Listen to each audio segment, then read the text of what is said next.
आपातकाल की घोषणा ने देश की राजनीति में दूरगामी बदलाव की शुरुआत की और लोकतंत्र के मूल्यों की अहमियत भी दिखाई।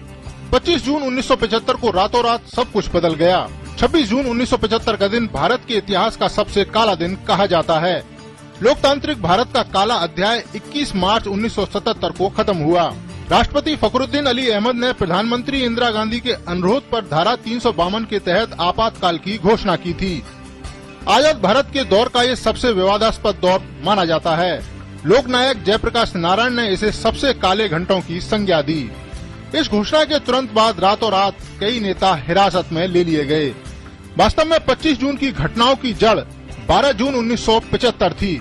उस दिन सुबह सुबह ये खबर आई कि अदालत ने फैसला सुनाया है कि इंदिरा गांधी ने 1971 में रायबरेली चुनाव जीतने के लिए सरकारी मशीनरी का गलत इस्तेमाल किया था और इस कारण न्यायालय ने उनका चुनाव रद्द कर दिया और उन्हें 6 साल के लिए चुनाव लड़ने के लिए अयोग्य भी घोषित कर दिया। अदालत का यही फैसला आपातकाल लागू करने का मुख्य कारण बना, लेकिन सरकार ने सुरक्षा, पाकिस्तान के साथ युद्ध, सूखा, 1973 के तेल संकट का हवाला देते हुए इन्हें राष्ट्रीय सुरक्षा के लिए खतरा बताया। सरकार ने दावा किया कि हड़तालों और विरोध प्रदर्शनों के कारण देश की गति रुक रही है। सरकार ने आंतरिक अस्थिरता का हवाला देते हुए कहा कि इससे देश की सुरक्षा को खतरा है।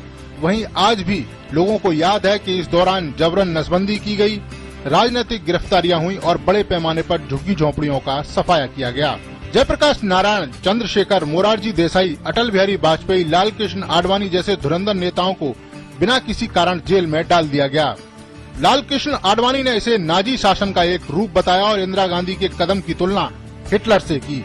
आपातकाल से पहले देश एक बदलाव के दौर से गुजर रहा था। 5 जून 1975 को बिहार में अपने प्रसिद्ध भाषण में जयप्रकाश ने कहा कि भ्रष्टाचार मिटाना, बेरोजगारी दूर करना, शिक्षा में क्रांति लाना ऐसी चीजें हैं जो आज की व्यवस्था से पूरी नहीं हो सकती। उन्होंने कहा यह तभी संभव है जब संपूर्ण व्यवस्था बदल दी जाए। पहली बार जेपी ने संपूर्ण क्रांति के शब्द का इस्तेमाल किया। बिहार में लगी चिंगारी कब पूरे भारत में फैल गई पता ही नहीं चला। 1975 में अदालत में गांधी पर चुनावों में भ्रष्टाचार का आरोप साबित हो गया और जयप्रकाश ने उनके इस्तीफे की मांग की। लेकिन कुछ समय बाद ही इंदिरा गांधी ने राष्ट्रीय आपातकाल की घोषणा कर दी।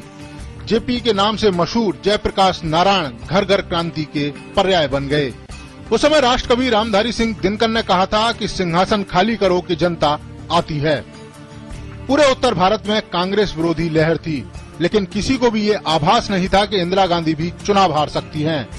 लेकिन जब नतीजे आए तो आधी रात को आकाशवाणी से घोषणा हुई कि रायबरेली लोकसभा सीट पर प्रधानमंत्री इंदिरा गांधी अपने प्रतिद्वंदी जनता पार्टी के राजनारायण से करीब 55,000 मतों से चुनाव हार गयी, तो पूरा देश स्तब्ध रह गया। आपातकाल का दंश झेल रही देश की जनता के लिए ये व्यक्ति से ऊपर लोकतंत्र की जीत थी। इसके बाद 1977 में चुनावों की घोषणा की गई।